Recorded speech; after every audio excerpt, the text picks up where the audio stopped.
Today, I am honored to be joined by William Bill Brown, a seasoned veteran of the IT world with a 35-year career spanning from data entry clerk to chief architect at IBM. Bill has witnessed and led every major technological shift for the past 4 decades, from the rise of personal computers and the internet to the intricacies of cloud computing and service-oriented architecture. For educators, this episode reveals the powerful combination of soft skills, technical fluency, and lifelong learning that today's students will need, and offers practical insights into how AI is reshaping what readiness for the future looks like. His story offers a compelling vision of how technology, guided by intention and equity, can expand opportunity and unlock human potential. Hi, Bill. Thank you so much for being on the podcast today. I'm really looking forward to diving into your work and your story. You've done so many interesting things with AI throughout your career. And I want to now give you an opportunity to introduce yourself and your story so that anyone listening to our show has a sense of who they're hearing and learning from. Okay. Well, first of all, thank you so much, Lydia, for having me on. I'm really excited about doing this and excited to talk and get to know your audience. So fantastic. A little bit about me. I've had a 35-year career in IT, started where I grew up in New York City. I started as a data entry clerk for the city of New York, the Department of Social Services. I did that for a few years. And then as the PC started to get more prevalent, I started to work more in and around personal computers. I got into networking, not social networking. It wasn't even a thing back then. Networking computers. Then I started to wire offices for networking. I changed jobs and went from Department of Social Services to the Department of Health and a place called the Administrative Tribunal. And what that was, it was the enforcement board for the health department for restaurants and food prep and a bunch of other things. Basically, they would have inspectors go out to restaurants, and if they found a violation, they would find them and they would have to come back to our office to sit through a hearing and so on. When I got there, it was a completely manual process with a Wang mini computer that basically was just a big giant word processor. I looked at this and I've always liked to tinker with things and learn on my own. I had a little bit of a programming background that I had started on my own. And then I started to apply that. I wrote a program to take the office that was all manual and automate it. Digital transformation back in 1989, and then put in the network to make that happen as well. At the end of the day, completely changed the processes in that office as well as everything. And of course, our productivity went up a great deal. So did our accuracy. So that really set the hook in me, if you will, that this is what I wanted to do. I was able to do something, create something on my own that affected the jobs of the people around me and made their job more exciting, made them enjoy what they were doing a bit more. So I was very happy with that. I stayed there for a number of years. And then I moved on from there to Metropolitan Life Insurance Company, which is a big insurance company in New York, and it's here in North Carolina as well.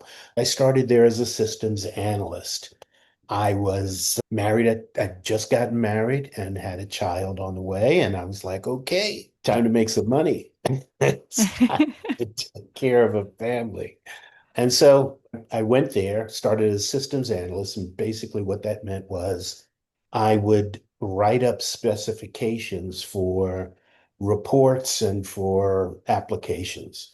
It was all of the applications at that time were all COBOL or RPG, all mainframe applications, which I didn't have a background in, so I had to learn all of that. I did. A year from there, I started to program, so I became a COBOL RPG programmer and did that for a number of years. But I had always played around with the PC or client server or those kind of tools, mostly because I really like the interface. And around 91, 92, I started playing around with this thing called the World Wide Web. I started writing applications for that in various languages. I just really liked the environment. What I really liked about it was the ubiquity of that environment, that you could write an application from where you are and have it visible and used any place in the world. I thought that was fantastic and something that I had always wanted to do. So I did that for a while, taught myself how to program in various languages. I think after about 2 or 3 years, I was programming in a language that's very popular now called PHP. Hmm. And I got very good at it. As a matter of fact, I used to teach classes in it back in the mid to early 90s and wrote some fairly large systems. I started an ISP business. I was still working for MetLife, but like I told you earlier, I don't know how to sit still. And I ran that business for about 10 years, and it was providing hosting services to companies, but also providing web-based applications. Did that for a number of years, still working for MetLife. I went from a mainframe programmer to then a client server programmer, and I was doing a language called Power Builder and was having a great time and doing other things like Paradox and other object-oriented languages. And then I decided that our process for what we were doing was a little antiquated and there was a lot of latency in it, meaning it took a good deal of time to look up information and provide claims and do a number of things. So I put my innovation hat on and I created a client server application that used the mainframe as the backend server. And that's where all the data was. So I had to create the protocols to go back and forth. Long story short, we rolled it out throughout the country. To my surprise, people liked it. And so that went on quite well for a while. Of course, then I was asked if I could do some additional innovation in and around reporting. And this is about 96, 1996. And then I got into data warehousing and building data warehouses, building data marts, and then building the applications that would work off of the data mart and data warehouse. That was a lot of fun, but I still wanted to program on the internet. I still wanted to do that kind of work. And of course, 96, 97, it was booming. I had a couple of offers to move elsewhere. My kids were little. They were in school. They enjoyed what they were doing. I didn't want to move out of where I was. I had an offer from Deloitte Consulting, and I accepted it and went on with them to run their internet business in the northeast of the US, upstate New York, Western Mass, Vermont, New Hampshire, Maine, up that way. And that was pretty cool. I liked that quite a bit. But still, there was something missing, right? When I was younger, I had a couple of family members, cousins, that worked for IBM back in the early 80s and Mhm. 70s. I was so impressed by them and what they did and what they were able to be exposed to. And it was always a dream of mine to go there, right? I thought that just wasn't achievable for me. That, I'm not that good. You're not trained. You don't have a degree in computer science. You'll never get hired there. And I'll talk a little bit about my background that kind of gives maybe some others can have some affinity to it or identify with it. But, I didn't think going to IBM was possible. So one day while I was toiling away at work for Deloitte, my wife saw a ad in the job board for IBM and she applied for me. She sent them my resume. She wrote everything up, didn't tell me anything. 2, 3 weeks later, I get this call and they want to interview me. Okay. I said, yeah, I'm interested. Sure. Where are we going to do this? And they said, we'll send you a plane ticket and a car will meet you at the airport. And I was like, they must have the wrong person. You were underselling yourself. I Wasn't selling myself at all. I jumped on a plane, flew down to Atlanta. Limo was waiting for me as I walked out. Guy had a plaque, holding up a plaque with my name on it, and I went to the interview. And I was honest about what I did and what I didn't do, and my background and so on. And then, to my surprise, they offered me a job. I was beside myself with surprise and joy. When I got hired by IBM, I made a promise to myself. Again, kind of a imposter syndrome that you hear about a good deal. But I made a promise to myself, look, I am not going to quit. No matter what happens, I'm not going to quit. They're going to have to fire me. They're going to have to throw me out. And then 25 years later, they asked me to retire. And through that 25 years, I grew so much. I've learned so much. I have traveled the world. I've worked on every continent on the face of the planet except for Antarctica, and penguins don't hire guys like me. And really and lived on three continents. I've lived in South America, in Africa, and in Europe, and did some fantastic things. When I lived in Europe for about 4 years as the chief architect and architectural leader for Central and Eastern Europe. So I lived in Prague, but my territory was everything from the Czech Republic out to Azerbaijan and everything in between. So Russia, Poland, Ukraine, everything from Baltics to the Balkans and everything in between. Extremely interesting time, sometimes extremely difficult. I had some people on the team that I created that, 5 years before I got there, they were shooting at each other. So, it was an interesting time, especially interesting navigating all of the different ins and outs of culture. And that taught me a great deal. Taught me to be extremely resilient, taught me to be innovative, but more innovative than just technology innovative or innovation. It taught me to be innovative with how I dealt with people. It also taught me that I need to understand those folks, people that I work with, more than they need to understand me. If I understand them, then I'm going to get my message across and I will be able to accomplish my goals. My goal there was to build a 40 country architecture team across all of the regions, as many cultures, as many languages, to work as one team to provide support for that region. And I did. As a matter of fact, that organization is still in existence today. While I was there, they also made me the chief architect and CTO for cloud computing for the growth markets. So they used to call them the BRIC countries: Brazil, Russia, India, and China. My responsibility was to move the team and move our customers to considering cloud. This is 2013, 2012, so quite early on. And that was extremely interesting as well. 2014, right after Ukraine was invaded for the first time, I decided we had enough. And we came home. So I was there with my three kids and my wife, and they had a great time. My three kids went to school there as well. My oldest only spent a year there because he was in university here, but they had a great time. It opened up the world for them, something that they carry with them until this day. You have to be able to fit in.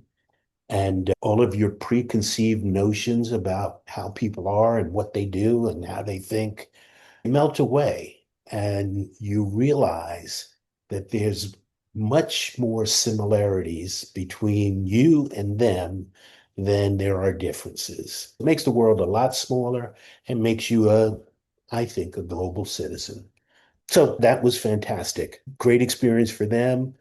It was sometimes quite difficult for me. When I came back to the US, I Wanted to get back into a role in cloud computing and in application development because what I was doing in Europe was mostly around infrastructure. I came back at the time. There were a couple of hot trends going on. Before I left to go to Europe, my role in IBM was the CTO for something called SOA, which is service-oriented architecture. I taught it for about 10 years at University of California, San Diego, the Rady School of Business, MBA class. I've got about 16 patents in that and delivered it literally around the world to Walmart, Citigroup, Bank of America, Lloyd's of London, you name it. I delivered it to a number of folks. And when I came back, when I went to Europe, it was a complete shift from what I was doing and a shift into something else, which also taught me to be resilient.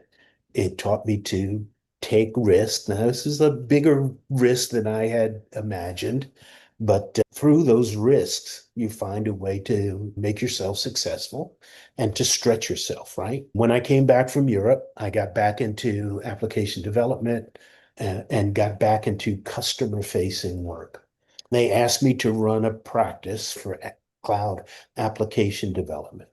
And so I did. I introduced the team to something called APIs, made that quite a robust undertaking, then did microservices because they fit together, which is really what SOA was supposed to be in the beginning. And all of that led to the start of my journey into AI. I know you were wondering, when is he going to get to AI? So that started my journey into AI. And what I saw with AI was I had the same kind of light bulbs go off that I had when I started working and building internet applications. My thought was, wow, look at the possibilities here. Look at the utility here, especially if I look at and use AI as another component in application development. So 2015 or so, I was running a global team, started training everybody up in artificial intelligence. This is kind of before we were calling it generative AI. Started to do a good deal with that, got people trained, and really started to point them to let's use this and how we develop customer-facing applications. As things developed, of course, generative AI started to come to the fore around 2018, 2019, and we were really ramping things up there. But IBM being IBM, at times they take a little bit longer to embrace new technology. And it's risky to make that kind of change. We were starting to do things, but not as much. I think at the time I was running a large project as a CTO for Boeing, and I had started to introduce some portions of AI there in their transformation from all on-prem applications to the cloud and the consolidation of their data centers. What I did with AI was to collect information on their various data centers and how they processed so that we could consolidate them all in a optimal environment on the cloud. So needed to understand how the applications worked and in particularly how they performed and what data they produced so that we could get and develop metrics. And that's what it was mostly about at that point. I did that for about a year until February 2020. And we all know what happened then. As a matter of fact, when it was announced that this is a pandemic, I was either in Seattle or in San Diego. Both were hot spots. And we just decided to shut everything, like everybody else, we shut everything down. I finished up the project remotely. And then they assigned me to do the same thing I did globally, but now for North America.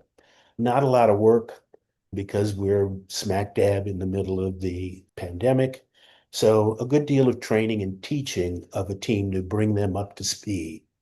The biggest thing for me was let's get a glimpse into the future and what we need to prepare for in the future.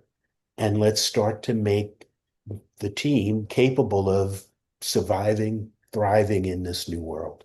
So we did a number of projects there that were more internal, but some that were outwardly facing. And that's kind of when we started to use some generative AI capability.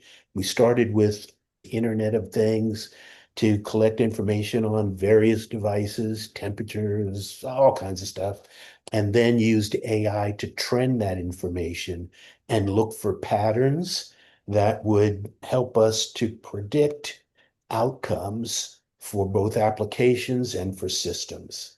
We had others that were able to use some of what we were doing there in financial services as well to again predict shifts and changes in markets and commodities. Now, if I was smart, I would have used a good deal of that information to invest in a number of things, but I didn't. But it was a great learning experience, and I learned a great deal from it. 2024 is when everybody starts to recover from COVID and people are trying to get back to normal. In that 4 years, I had hired about 150 people, and now the company's downsizing. So I probably had to fire about 75, 80 people, and not for cause. So that's always difficult, right? It's Hmm. just, we don't have the work for you, especially for these folks. I knew them all. I hired them. I interviewed them. I placed them in their jobs. I trained them. I knew they were good, or I wouldn't have hired them. And to let them go because we didn't have the sales was hard, but did what I needed to do. And I could see the writing on the wall, right? Eventually, the bell is going to toll for me. And in April of 2024, the bell tolled. I was asked to retire. And so I did. My last day with IBM after 25 years was May 1st, 2024. My first day with my new company was May 1st, 2024. That new company was a venture capital company in Silicon Valley, where I was the CIO. And it was very interesting work at first. Like I said before, I don't know how to sit still. I don't know what the word retirement means. So, of course, I went out right away to find something. And I did, which was this venture capital company. It was fun. It was interesting for a while, but there were some differences of opinion in how we were progressing and what we were doing. One day, I woke up and I looked myself in the mirror and I said, "What are you doing? You're doing the same thing that you've done for the last 30 years. Why are you doing this again? What do you want to do?" And I said, "Well, I don't want to do this." I left that position and I took about 2 months to reevaluate where I was and what made sense for me, what would make me happy. I always loved doing my own thing and running my own business, but I also wanted to be able to make an impact. So I made a decision to start my own company and to start my own projects. I put some caveats around that, which was anything that I get involved in has to help people, has to expand the greater good, if you will. It has to be sustainable and it has to be profitable. If it's not profitable, it can't be sustainable. So anything that I get involved in has to meet those three criterias. If not, don't get involved in it. Fast forward from July, August of last year to now, started two companies. One was a consulting company. It's called Application Engineering Services. We do all kinds of AI, all generative AI, all based on an application focus. We do digital transformations. We modernize existing systems. We help companies ingest and thrive in new technologies. And that's been very successful. I also met a number of interesting people. A mutual friend of ours, Jim, was one of them. Realized the power of people's lifetime experience and how that is always surprising. Talked to a couple of these folks about some of my ideas, and they helped me bring these to fruition. So we started a product company as well.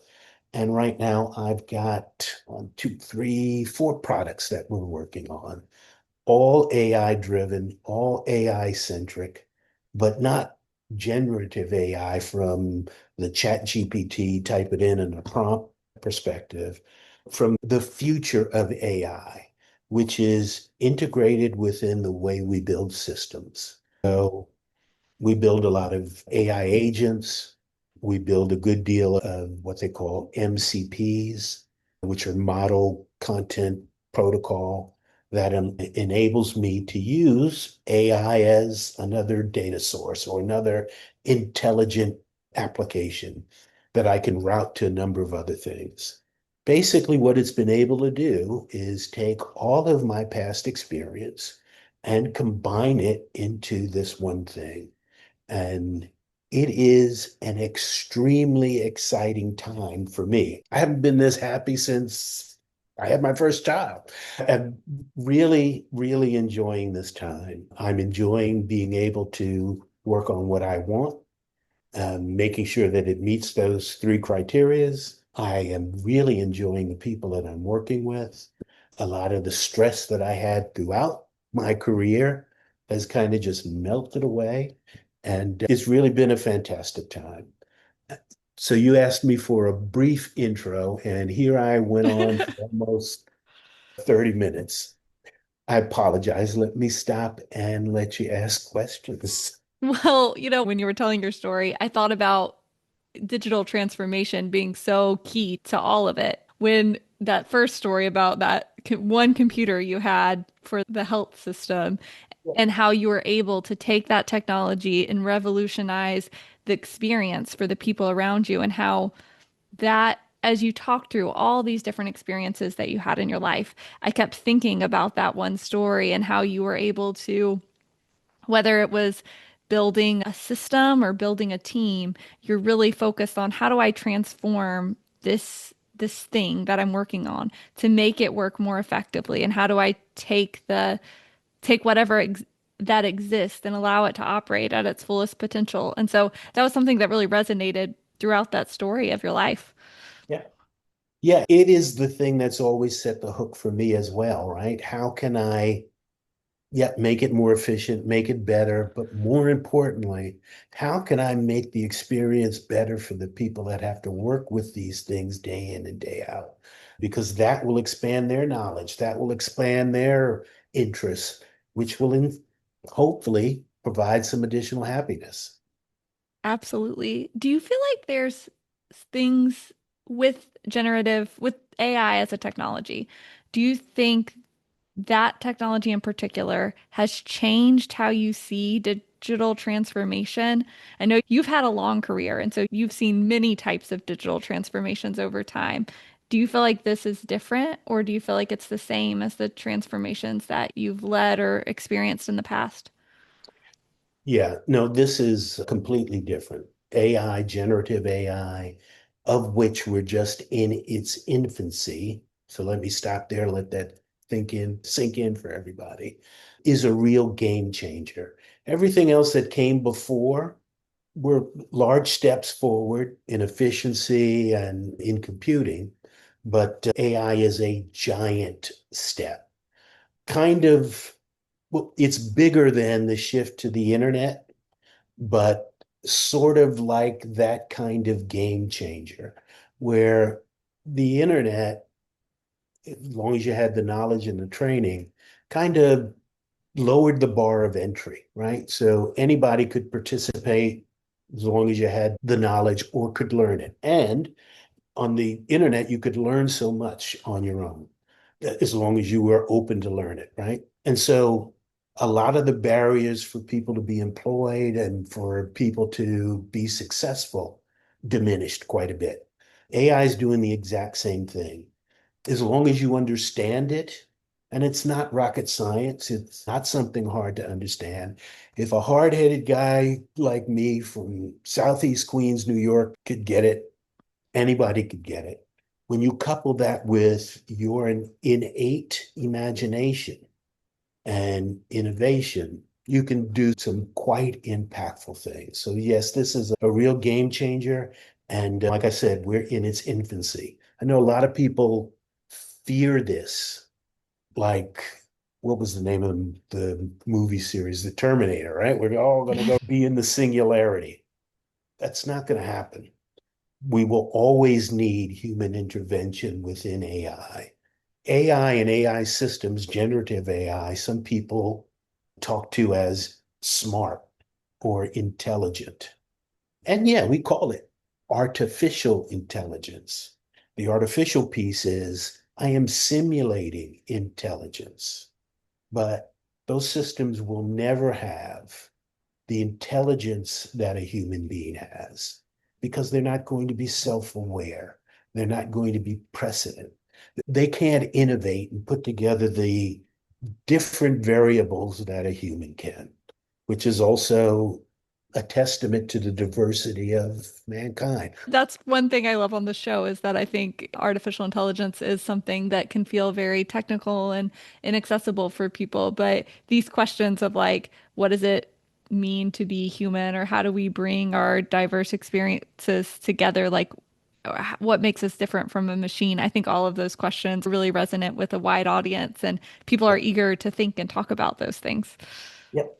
Very true. Part of this, a lot of our listeners on the show are in the education sector. And so one thing, whenever I talk to someone who is outside of education and in the broader workforce, I'm curious about what you see as the skills that schools need to be focusing on now for the future that you see emerging with AI. Okay. I have some pretty well-defined opinions on this. Okay. First and foremost, I'll give you the harsh opinions. If you're in school, grade school, middle school, high school, university, and you're not learning about AI, you're missing the boat. Do whatever you can to learn about it. There are unlimited resources for you to do this on your own. Take the 10, 15 minutes, half an hour out of your day to focus on that, on learning something about this, just learning what it's about, kind of how it works. And that will put you in a much better position to be successful. We are in the midst of a complete labor, workforce, and career shift. And that's driven by Gen AI and AI.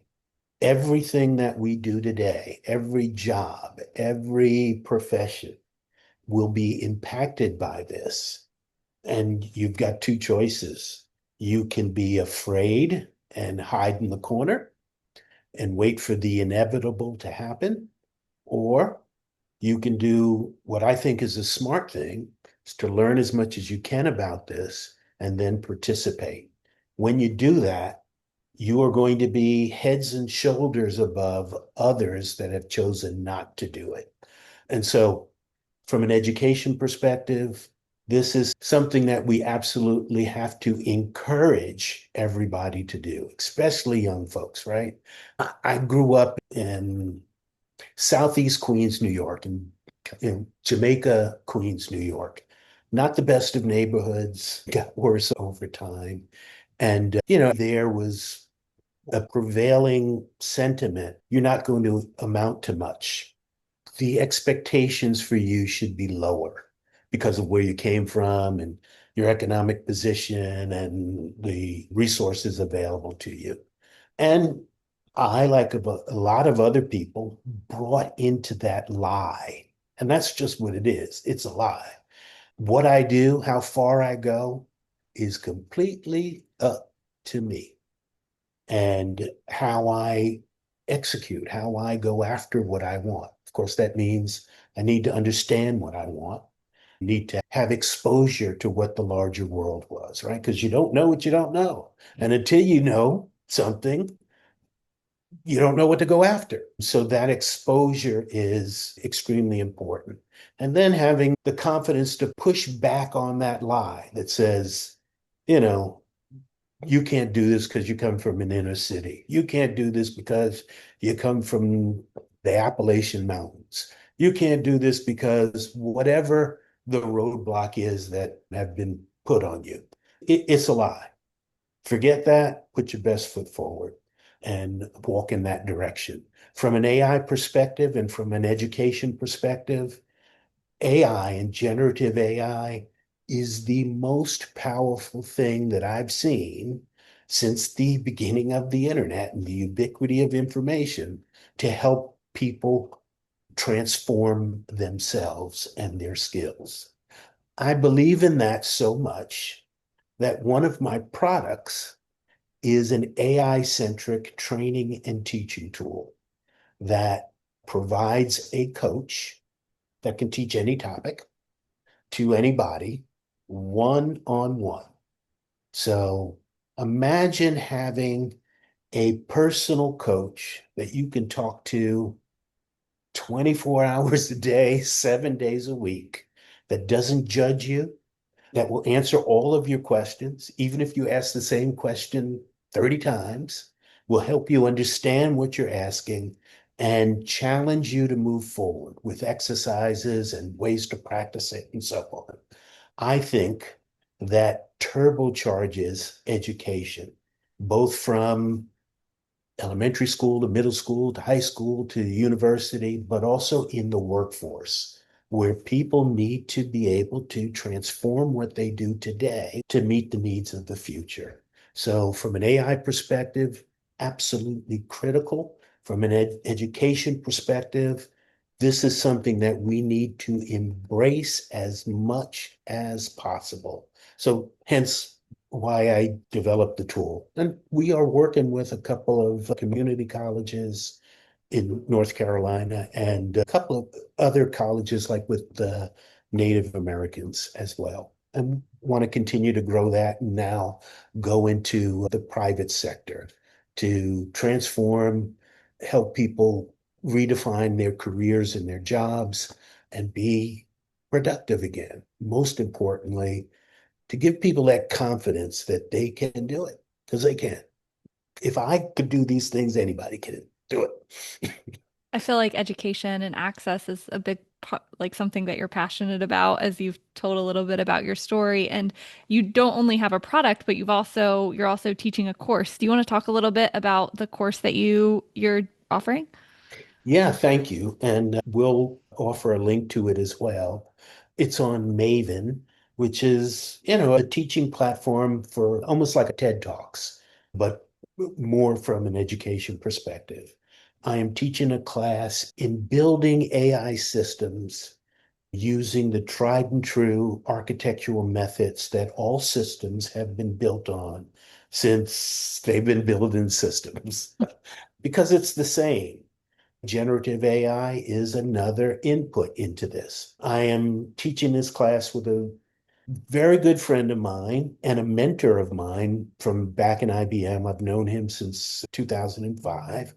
For me, everybody needs a mentor, needs a number of mentors, and I've had a number over the years. But this particular guy has really turned the lights on for me in a number of areas. I said before, you don't know what you don't know, right? And you don't know what you don't know until somebody shows you what's available and how big the world is. So this guy did that for me. And of course, my responsibility is to do that for other people as well. And I try to continue to do that. The course is teaching how to build AI systems. I think we've got 7 types now of different AI systems and applications. There's agentic AI, there's AI that uses AI agents and MCPs, kind of like a router and so on. There's composable AI, like the chat GPTs. There's AI for multiple different purposes, education, medical, finance, so on and so forth. And each one of them should be built differently. So we've developed some patterns for how to build each of those systems, and we'll be teaching those patterns. The friend that I mentioned and kind of gushed about a little bit is a former IBM fellow. I was an IBM distinguished engineer. IBM fellow is the highest technical position you can get at IBM. He left there, went to United Healthcare, Optum as a fellow there and a senior VP, left there and went to Google, same type of position at Optum and at Google. His focus was on healthcare, AI, and developing AI systems in and around healthcare. Very interesting guy. He speaks all over Stanford, MIT, Princeton, Harvard, every place. Name is Kerry Holly. So he and I are teaching that. I'm honored to be teaching with him, and I hope he's honored to be teaching with me. It's so cool that you've had this really long career where you've kind of collected these experiences and built relationships with people that you've been able to execute and expand the impact that you can have in a way that feels true to your values and who you want to be, which must be a rewarding experience to have right now. It is. As I said, I am Having a great time. having a great time. That's amazing. What a gift that you're able to give to those around you and for yourself as well. I am going to ask you my last question of the show. AI sparks a lot of big ideas and questions for people. And so I'm curious for you, what idea or question about AI, seven different types, is really sitting with you right now? And is that sparking hope, concern, curiosity? What are you thinking about? Wow. There's so many different angles to that question. Can I take it from a concern perspective and a positive perspective? Yes, I- absolutely. I'll do the positive first because everything should be positive.